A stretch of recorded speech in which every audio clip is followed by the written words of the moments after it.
3號風球係繼續懸掛緊㗎。今日呢就係6月15日父親節啦，星期日啦。咁就唔知大家去咗邊度啦。如果唔想出去淋雨，又擔心天氣唔係咁好嘅時候，就可以去室內行下啦。咁今次呢，我就嚟到呢個沙田嘅新城市。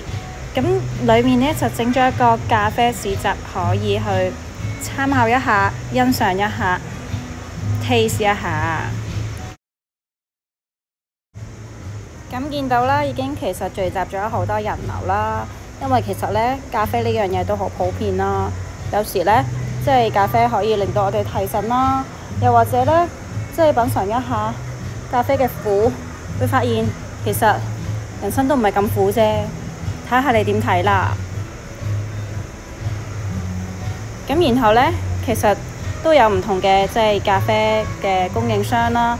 咁嚟到呢度去即係銷售佢哋嘅咖啡啦。咁亦都會有唔同嘅人去買啦。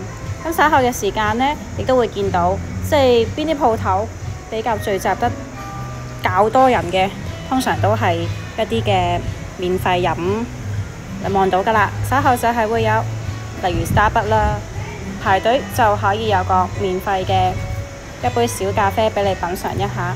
又或者隔離有個係即係貝果試食嘅，都係比較聚集得人流係比較多嘅。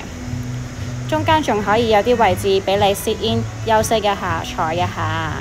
多謝大家收睇，拜拜！父親節快樂！